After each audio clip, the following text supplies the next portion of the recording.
Alors, on fait quoi là tout de suite là? On a rendez-vous pour quoi? On est à la maison de l'améthyste. Maison de l'améthyste, et on va faire quoi? Et on va aller chercher des pierres. Pierre? Ouais. Pierre? Je suppose que Pierre et Pierre ne sont pas là? Non, c'est pas... Pierre?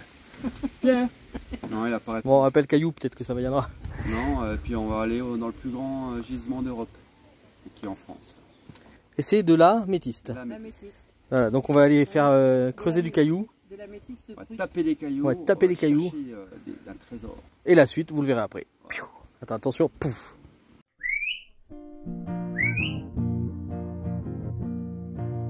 On s'est perdu sur des chemins, en vagabond s'en est allé, errer de ville en campagne, rouler sans se presser,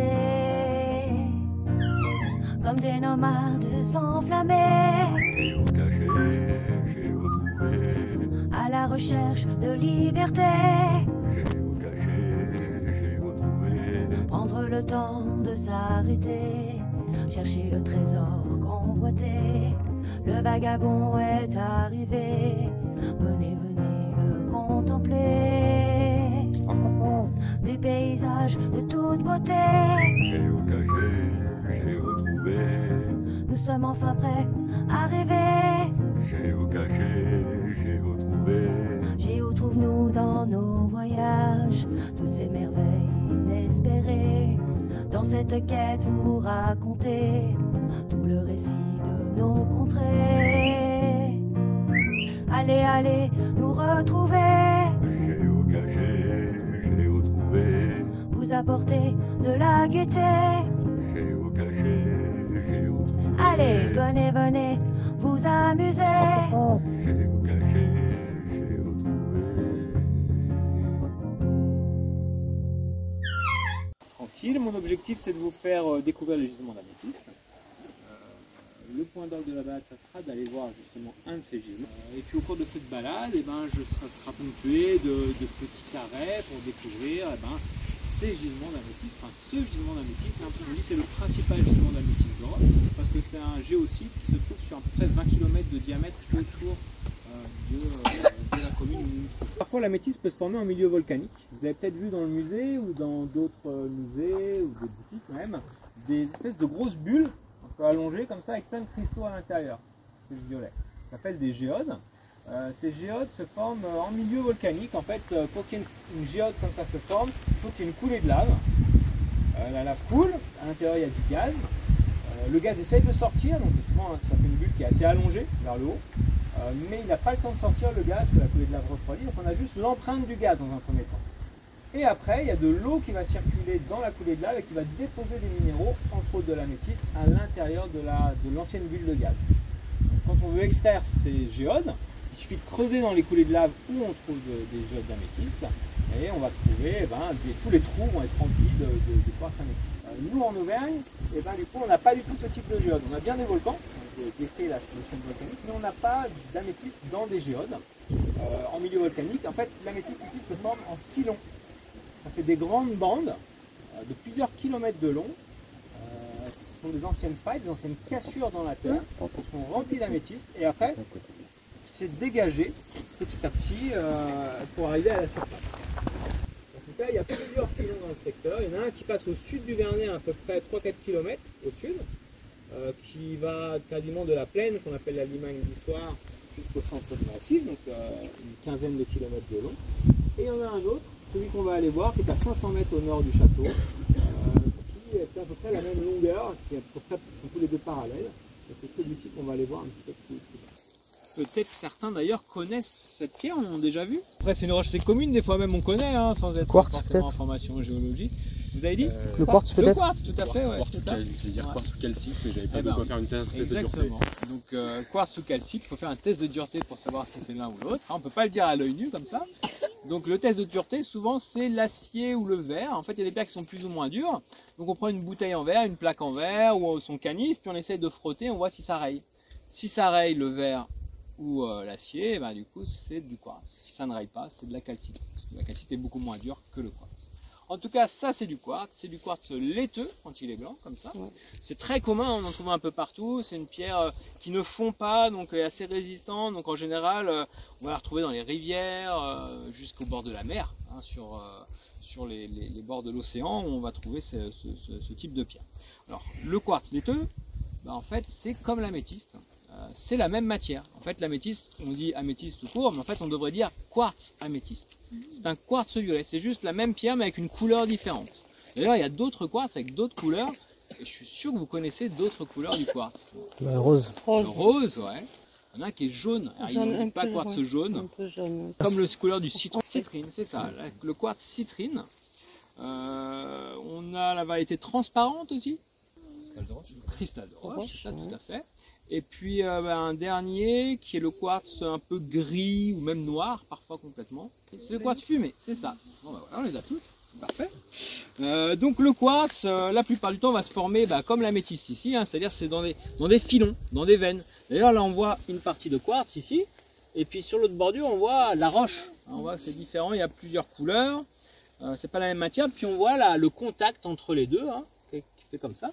Donc on peut imaginer que si là on a juste, on voit une partie du filon, ça continue dans ce sens-là en fait. Hein. Mais sous les herbes on ne le voit pas, et puis de l'autre côté aussi. Ah d'accord. Alors parfois sur plusieurs mètres, plusieurs centaines de mètres, plusieurs kilomètres aussi parfois.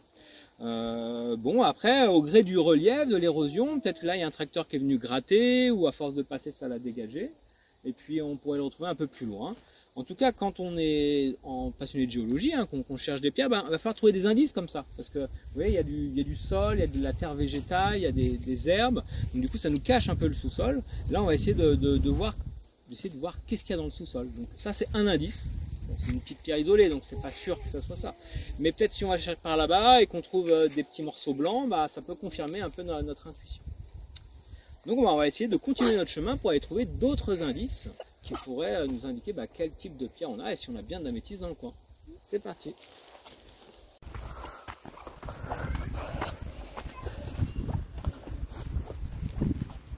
Regardez, c'est sympa ce petit chemin là. Donc balisé. Hein. Ça doit être un chemin de randonnée aussi du coup. C'est un pin? C'est pas un pin, c'est un conifère. Bien sûr, c'est un Douglas. Un sapin Douglas. Alors c'est un arbre qui est planté ici, en fait il vient d'Amérique du Nord cet arbre. Donc là vous voyez c'est une plantation parce que tous les arbres ont à peu près la même taille, c'est une seule espèce, apparemment dans la nature, ça, hein, donc c'est une plantation d'arbres.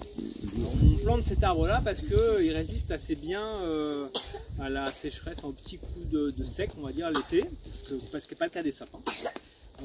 Et puis aussi il a une caractéristique, c'est qu'il contient beaucoup d'huile essentielle, de résine. Je ne sais pas si vous sentez un peu une odeur un peu particulière. Autrement, prenez une petite branche comme ça, la frottez là. Là, pour le reconnaître, c'est le meilleur moyen. Vous allez avoir une odeur. C'est ça. Comme le calice. Ça sent un peu la citronnelle, un peu le pamplemousse, la grume, on va dire. Ouais. Donc c'est le meilleur moyen de reconnaître, parce qu'il y a plusieurs sapins, c'est pas toujours facile. Donc c'est ça qui va en fait faire que cet arbre il est résistant aux attaques des insectes et à l'eau en fait. Il résiste bien au pourrissement de l'eau, dans l'eau. Donc du coup, on se sert beaucoup pour faire des charpentes, des ossature bois. Donc c'est pour ça qu'on le plante en quantité dans la région. Il y a beaucoup de forêts qui sont en Douglas.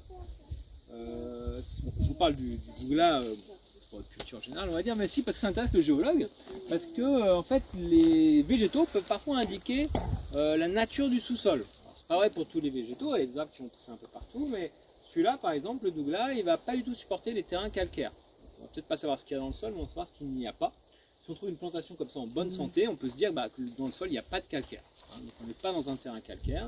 Donc le contraire du terrain calcaire, ça va être le terrain acide. Le terrain acide, qu'est-ce que c'est? Ça va être des roches comme par exemple le granit, les schistes, les gneiss, l'argile peut être aussi acide. Il ne contient pas de minéraux, en tout cas de calcium.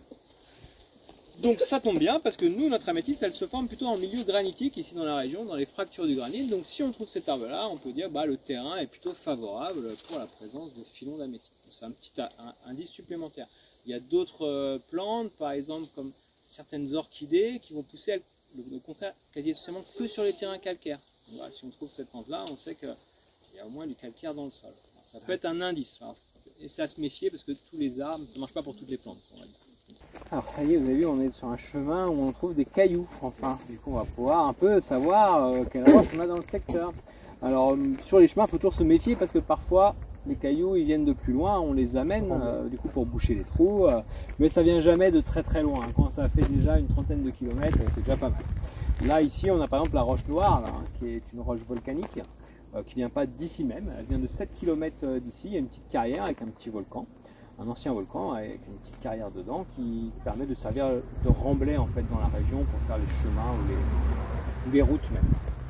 Donc là, ça va être assez simple. Ce que je vais vous demander, ça va être de ramasser des pierres.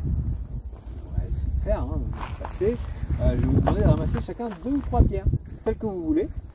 Et puis un petit peu plus loin, on s'arrêtera dans 200-300 mètres pour observer ces pierres et voir si on peut les faire parler un petit peu.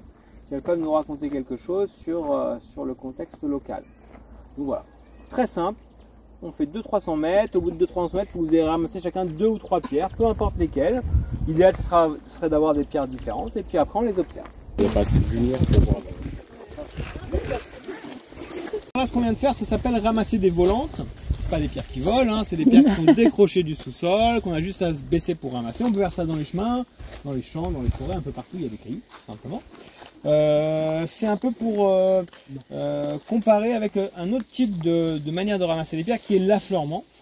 Un affleurement, c'est quand la roche du sous-sol nous apparaît. Donc ça peut être sur un chemin, souvent c'est les bordures de route quand il y a un petit peu de relief, parce qu'on va creuser pour mettre la route à plat, et du coup on entaille un peu la roche. À l'affleurement, on n'a qu'un seul type de roche. Donc c'est bien parce qu'on est sûr qu'elle vient d'ici. Il faut casser pour la ramasser, mais on n'a qu'un type de roche. Alors que là, quand on ramasse les volantes, on a une diversité de pierres assez importante et du coup, on va pouvoir avoir une idée de quel type de pierre on peut trouver dans le coin, au moins une partie. Donc une fois qu'on a ramassé ces pierres, on va essayer de les trier pour voir si elles sont toutes pareilles ou si on a des différentes. Alors est-ce qu'il y en a qui voudraient essayer de trier ces pierres par couleur, par exemple? C'est assez simple, il n'y a pas de bonne manière ou de mauvaise manière. Allez-y, on peut être plusieurs, hein, ça va plus vite hein, comme ça. Hein.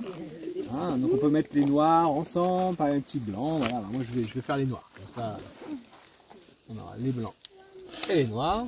Si quelqu'un veut venir nous aider, n'hésitez pas. Hein. Et une belle brique, un bel morceau de tuile là. Hein. Alors pendant qu'ils sont en train de travailler, nous qui les regardons là, on peut peut-être me dire si vous connaissez des mots qui veulent dire caillou, des synonymes de caillou. Roche. Roche, Pierre. Pierre. Gemme, alors ça c'est toutes les pierres qui vont être utilisées en bijouterie. Alors vous en connaissez d'autres peut-être, il y en a plein hein, des noms pour dire pierre.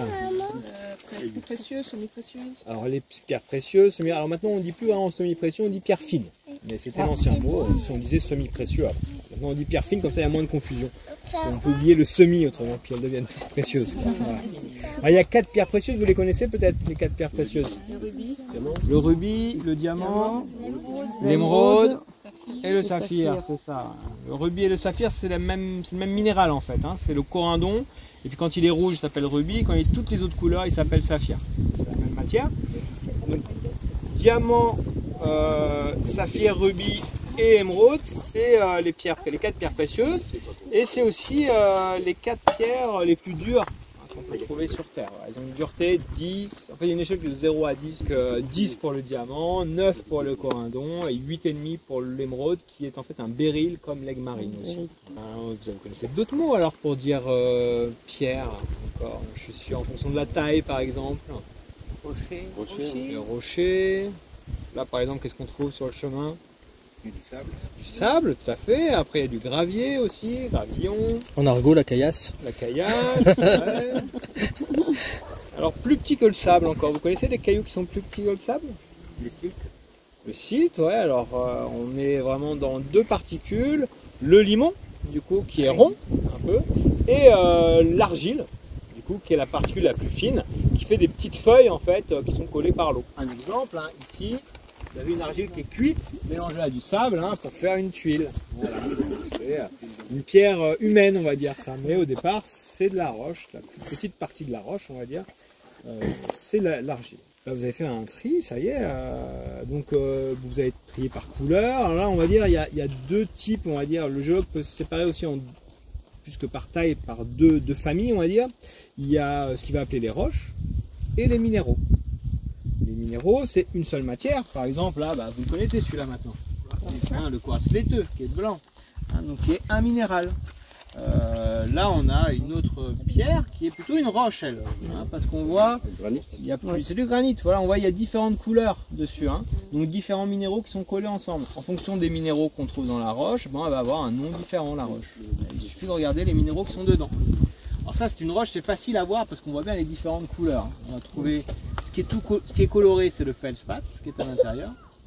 Après, il y a des petits grains gris qui sont les quartz. Et puis il y a des petites parties brillantes qu'on appelle le mica. Là on a une autre roche. Alors là c'est un peu plus difficile à dire que c'est une roche. Parce qu'on ne voit pas vraiment les grains. On voit que c'est tout noir. Mais en fait il y a des petits grains microscopiques. Alors on le devine un peu parce que quand on manipule cette pierre on voit qu'elle brille par moment. En fait c'est des petits minéraux qui en fonction du soleil, comme ils ont des faces un peu droites, et ils vont faire briller un peu la pierre. Et puis parfois on en voit un petit peu plus grand, peut-être là c'est du basalte, donc c'est une pierre volcanique, on va trouver des petits grains d'olivine, des grains un peu verts ou des minéraux un peu plus sombres, noirs. Donc ça peut être des indices pour nous dire que c'est bien une roche. Là on a le quartz laiteux, là on a quelque chose qui ressemble au quartz, mais qui est très, qui est un peu opaque, on va dire. Donc ça c'est un autre minéral, on le retrouve aussi dans le granit, c'est le feldspath. On va reconnaître parce qu'il va se faire des faces un peu droites, il va avoir ce qu'on appelle du clivage, c'est-à-dire qu'il va se casser selon des lignes droites. Là on a un autre minéral, c'est un peu un mélange entre la roche et le minéral parce qu'en fait c'est du quartz mélangé avec de l'argile. Ça s'appelle le jaspe, donc il y a toute la diversité des couleurs quasiment sur Terre. Ça peut être utilisé en gemme pour faire des bijoux. Les variétés souvent rouges soutenues, le jaspe sanguin, ou parfois on va faire des petites lignes, ça va ressembler un peu à un paysage, ou des petits ronds, voilà, on a toute une diversité. Donc là déjà on a trouvé quelques minéraux. Les minéraux il y en a plein, hein, il y en a à peu près plus de 3000 sur Terre, hein, donc c'est quand même assez conséquent. Tout à l'heure je vous ai parlé du quartz, donc qui est un minéral, et de ses différentes variétés. Là je vais vous les montrer. Laiteux.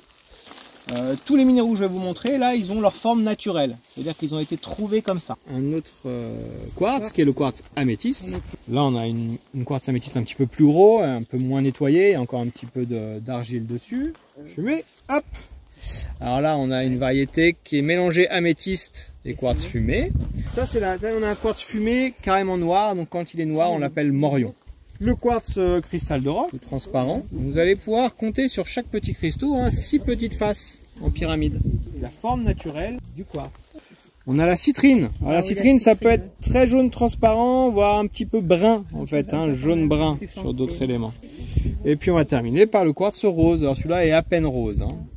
En fait, c'est la forme naturelle du minéral. Alors il y a d'autres formes, il n'y a pas que le quartz dans la vie, on va dire, sur Terre. Il y a par exemple la pyrite. Donc ça, c'est des pyrites qui viennent d'Espagne. Donc c'est l'or des fous, mais on trouve un peu partout la pyrite. Donc ça fait des cubes. On a le mica, dont je vous ai parlé. Alors là, le mica, là on a un joli amas de différents cristaux de mica, donc de petites feuilles de mica. Mais on en a juste sous nos pieds du mica.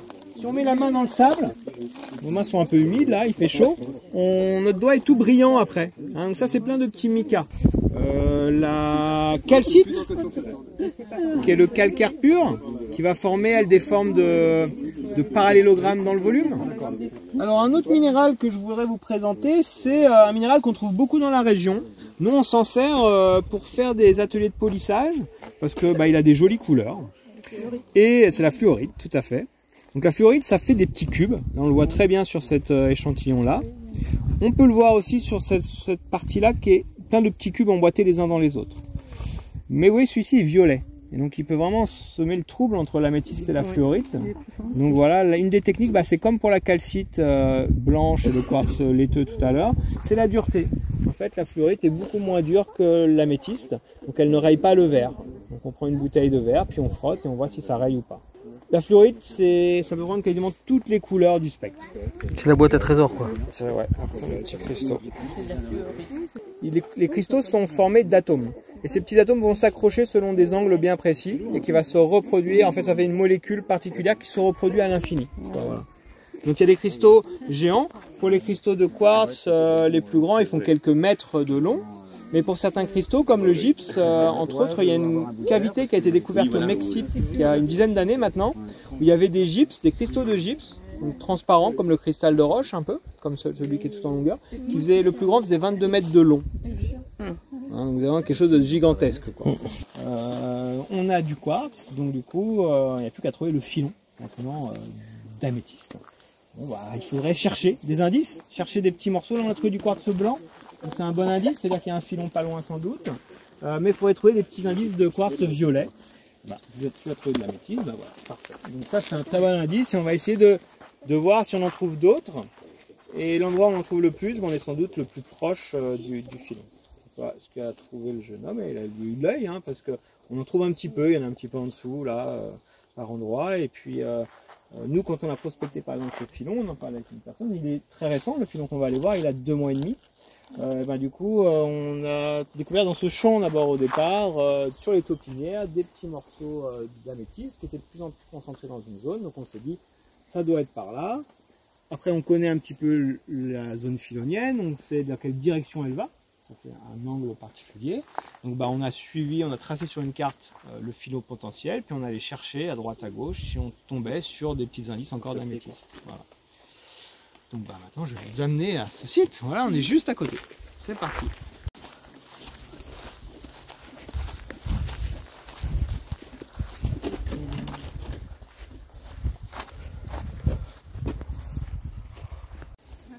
Donc voilà, nous sommes sur une partie du filon qui passe, vous vous avez tout à l'heure, donc on le voit juste derrière moi, c'est la partie qui est un petit peu en relief au milieu de la zone creuse. Donc c'est un grand filon de quartz avec des zones violettes sur les bordures. Mais voilà un petit peu à quoi va ressembler le gisement. Donc on va avoir des veines de cristallisation violette. Ce que je vous propose, moi, c'est que dans un premier temps, vous laissez un petit peu aller voir, gratter un petit peu, récupérer des échantillons. Après, vous pourrez venir les nettoyer ici à l'ombre. Je vous donnerai des petites gamelles avec un petit peu d'eau et puis des petites brosses. Et puis, avant de repartir, je vous ferai une explication sur la mise en place de ce filon pour que vous puissiez comprendre comment est-ce qu'on en arrive là aujourd'hui. Voilà. Vous en faites quoi après, vous, des améthystes que vous trouvez? Alors, nous,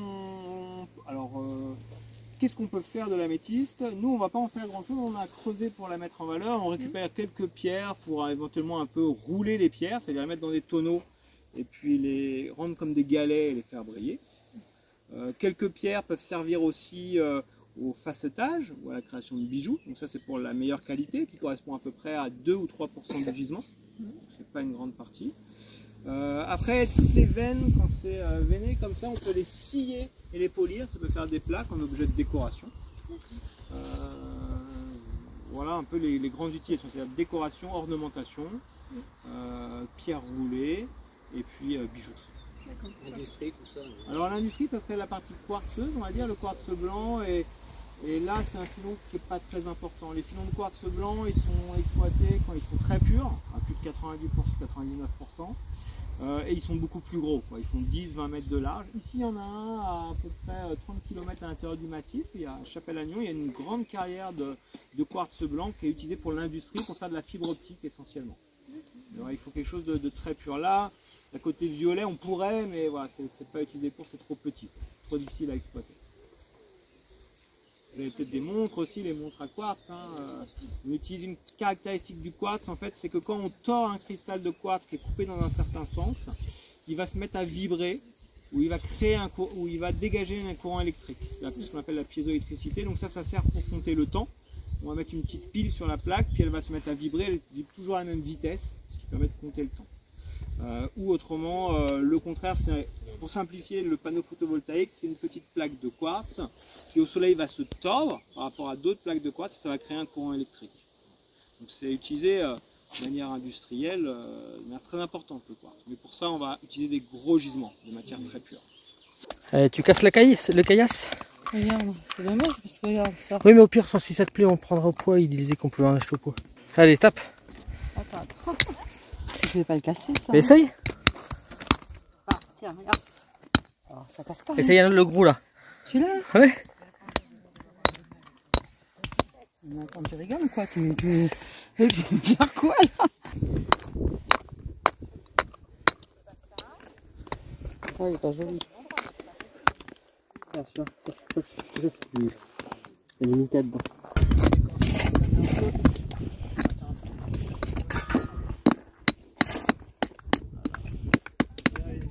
Ah, elle est grosse celle-là, ouais.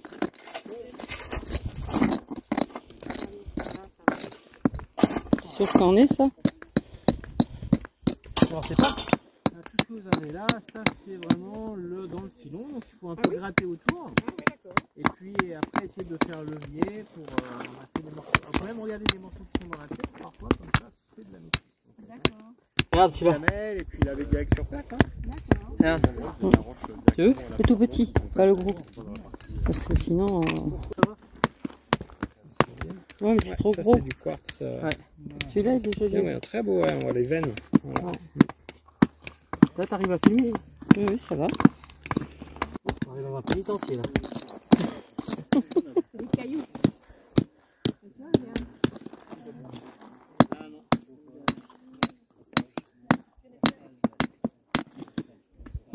Regarde. Ouais. Celui-là, on va peut-être le garder celui-là. Ouais, mais mets-les dans ton pot là. Parce que moi, j'en ai plus, il est plein le mien. Non, non, ici. Faut que tu te prépares à faire ça pendant des années, c'est ça? Ouais, j'ai déjà fait pendant un an. Ah, d'accord.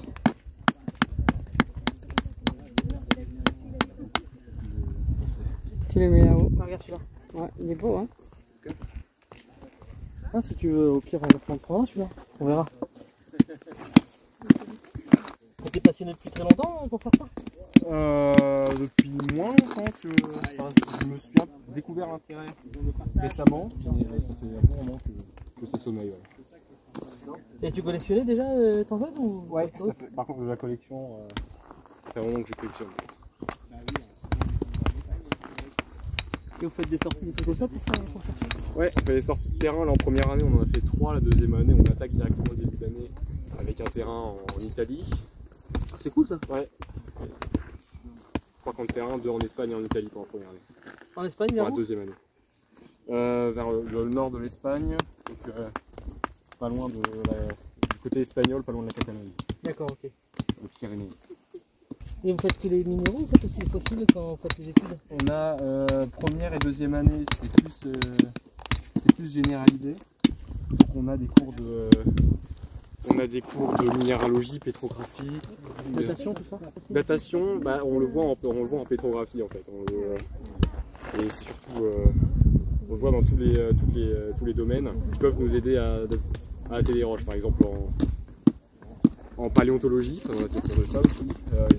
Ça nous aide à dater les roches. Marron foncé, c'est minerai de fer. De fer. Pareil, altéré. Et là, plus pur, une couleur métallique. Comment vous l'appelez le Ça, c'est des feldspaths. Altéré, ça, c'est des feldspaths, ça, c'est un morceau de granit. Là, la roche était là, elle était juste là. Alors si je veux parler un peu justement d'améthyste, il faut que je revienne à un moment de sa formation. Donc c'était il y a quelques années quand même, hein, quelques millions d'années, c'était il y a 300 millions d'années à peu près. Donc il y a 300 millions d'années, le paysage, si on remontait dans le temps, qu'on restait au même endroit, serait un peu différent. On se retrouvait en fait à l'intérieur d'une chaîne de montagnes. On serait à peu près à 8 km, une dizaine de kilomètres sous la surface des sommets. Donc il y avait des très grands sommets. C'était des sommets. Genre l'Everest quoi. Ah ouais, genre plus grand que l'Everest, même, hein, des sommets à 10 000, 12 000 mètres d'altitude. Cette chaîne de montagne s'appelle la chaîne hercynienne. On la retrouve en Russie, aux États-Unis, en Europe du Nord, en Afrique du Sud, en Afrique du Nord. Voilà, les continents étaient plus rapprochés, donc du coup on avait une giga chaîne de montagne, si vous voulez, avec des sommets très hauts. Une chaîne de montagne, vous savez sans doute comment ça se forme. Moi, la notion de base, hein, c'est Collision des plaques. c'est là, il y a des plaques à la surface de la Terre. Quand deux continents se rencontrent, bah, ils vont faire une collision, c'est-à-dire qu'ils vont s'écraser. Donc, nous, on voit les sommets de cette chaîne de montagne, on va dire le haut de ma main, et puis bah, tout ce qui est en dessous, il y a une énorme masse de roche qui est projetée en profondeur. Et cette roche, cette masse de roche, en fait, plus on descend dans la Terre, plus il fait chaud. Donc, il arrive à un moment où la roche fond partiellement. Elles ne font jamais en entier d'un coup, hein. Elles font par petites parties, ça fait des petites gouttelettes de magma. Ces petites gouttelettes, comme elles sont chaudes et fluides, bah, du coup elles vont commencer leur ascension parce qu'elles sont plus légères que la roche qui est restée solide. Donc elles vont prendre les cassures dans la roche et puis remonter petit à petit, parfois se réunir. Si ce magma il arrive à la surface, qu'est-ce qui va se produire? Un volcan. Donc il y a sans doute eu des volcans à l'époque, hein, une éruption volcanique. Mais bon, on n'a plus vraiment la trace maintenant, hein, parce que nous on se trouve par ici, à l'intérieur de la chaîne de montagne. Et puis il y a une grande partie du magma qui s'est formée qui n'a pas pu arriver à la surface et qui a formé des boules un peu, hein. On appelle ça des Plutons. Pluton c'est le dieu des enfers, donc c'est très chaud à 1500 degrés. On est à 8 km, 10 km sous terre, donc il y a beaucoup de pression. Donc ces bulles de magma vont commencer le magma se réunit et forme des espèces de boules qui vont commencer à refroidir lentement mais sûrement, petit à petit. Quand tout est cristallisé quasiment, on a une roche, hein, qui est constituée de plein de petits grains, et cette roche qui est constituée de plein de petits grains, elle s'appelle le granit. C'est celle qu'on a vue tout à l'heure, hein, parce que les grains ont le temps de pousser. Alors là on en a un morceau, il y a du granit un peu rosé là, hein, celui-ci, avec beaucoup de mica, des cristaux assez gros, hein, c'est celui qui est vraiment en bordure du filon. Après il y a différents types de grains. Comme ce phénomène est très lent, il va y avoir en fait un reste à la fin de la cristallisation. Ce reste, c'est des petites gouttelettes d'eau qui sont plutôt dans la partie supérieure du magma, du Pluton. Ces petites gouttelettes d'eau, c'est de l'eau qui n'est pas comme celle du robinet, hein, parce qu'elle est en profondeur, elle est sous pression, elle est un petit peu chaude encore, autour de 600 degrés, 400 degrés. Donc du coup, elle a des propriétés un peu particulières. Elle est capable de dissoudre les minéraux, certains minéraux, donc entre autres dans la terre. Vous avez peut-être connu des régions calcaires où on ouvre le robinet, il y a le calcaire qui se dépose dans l'évier. Parce que le calcaire est très soluble dans l'eau, mais dans la terre, la silice est plus soluble encore que le calcaire dans l'eau. Donc la silice du quartz va être en quantité importante dans l'eau. Donc là, en fait, si vous voulez, nos futurs filons d'améthyste, si vous m'avez suivi un petit peu, en fait, ils sont dissous dans les petites gouttelettes d'eau, dans les bulles de magma. Après, il faut qu'ils se forment sous forme de filons. Ça va être à la fin de la chaîne de montagne. C'est-à-dire que quand la chaîne de montagne elle a fini sa collision, qu'il n'y a plus assez d'énergie pour créer la collision, en fait, la montagne va commencer à s'étaler. C'est-à-dire qu'elle va, comme il y a la pesanteur, ça appuie dessus, elle recule un petit peu en quelque sorte. Et du coup, ça, une montagne, quand elle s'étale, elle va casser de l'intérieur. Il va y avoir des grandes fractures, des grandes failles qui vont se former. C'est un peu pour simplifier, hein, c'est pas vraiment à l'échelle, mais on a des grandes fractures qui vont se former à l'intérieur de la Terre. Ces fractures, ces failles, ce sont des espaces vides. Ces espaces vides, ils ne vont pas rester vides très longtemps, parce que toutes ces petites gouttelettes d'eau qui sont sous pression, là, à la suite de la cristallisation des magmas, en fait, vont rentrer dans les cassures et circuler dans les cassures. Comme dans les cassures, il y a un petit peu moins de pression et un petit peu moins ça va faire refroidir un petit peu l'eau, les minéraux qui sont dans l'eau vont cristalliser dans les cassures. Donc là, nous avons nos filons d'améthyste ou de quartz qui se sont mis en place à l'intérieur de la chaîne de montagne. Après, il a fallu attendre très très longtemps pour que la chaîne de montagne s'altère, que les sommets disparaissent et que maintenant on arrive au paysage actuel. Il s'est passé quelques petites choses entre temps, mais on va dire pour simplifier, la chaîne de montagne s'est érodée. Et du coup, maintenant, quand on marche en Auvergne, on marche à l'intérieur d'une ancienne chaîne de montagne. Alors, on la trouve aussi en Bretagne, cette chaîne de montagne, dans les Alpes, différents endroits. Mais... Alors, en Auvergne, c'est quasiment que ça, le sous-sol, l'ancienne chaîne de montagne, la chaîne hercynienne. Donc, on va trouver des roches qui sont écrasées, réchauffées, qu'on appelle métamorphiques, des anciennes bulles de magma qui sont des granites, et puis, si on a de la chance, on va trouver une ancienne cassure avec un filon qui est cristallisé à l'intérieur, une matière qui est minéralisée à l'intérieur. Donc ici, on a de la chance parce que l'ensemble des cassures, c'est quasiment rempli de quartz et de quartz améthyste. Mais si on va au nord de Clermont-Ferrand, c'est beaucoup de fluorite qui a cristallisé. Un peu au sud, c'est de l'antimoine, du plomb, de l'argent, différents minéraux vont être cristallisés dans ces filons. Un peu en fonction de la zone où nous nous trouvons et de la nature de l'eau, des minéraux qu'il y avait dans l'eau. Alors là, je vous ai dessiné des traits un petit peu rectilignes, c'était un peu pour simplifier, mais si on zoomait un petit peu sur un filon, on verrait en fait une zone filonienne, c'est-à-dire on a une cassure, plein de petites cassures les unes à côté des autres, qui créent un ensemble de fracturations. Nous on a une petite fracture devant les yeux, mais on est dans une zone de fracturation. Donc ça veut dire qu'il y a plusieurs filons qui se suivent sur à peu près 300 à 400 mètres de large. Tous ne sont pas avec de l'améthyste, parfois c'est avec juste du quartz ou un peu plus de fer. Mais voilà, c'est vraiment dans une zone de fracturation, c'est pas juste une bande. Il y a des gens qu'on n'arrêtera pas, je pense. On va laisser là. Hein.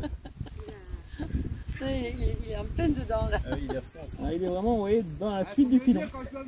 Il est dans la zone filonienne. Alors, je ne sais pas si vous êtes allé voir un petit peu, mais bon, la zone filonienne n'est pas complètement améthysée. Vous avez vu, c'est beaucoup de quartz dans la partie centrale et c'est les bordures souvent qui sont violettes. Les filons font de quelques millimètres parfois. Les plus gros que j'ai vus, moi uniques, sont à peu près d'une trentaine de centimètres. Et puis il y en a plusieurs les uns à côté des autres, ce qui fait une zone filonienne d'à peu près 1 mètre, 1 mètre 50 de large. Vous avez des questions? Non ?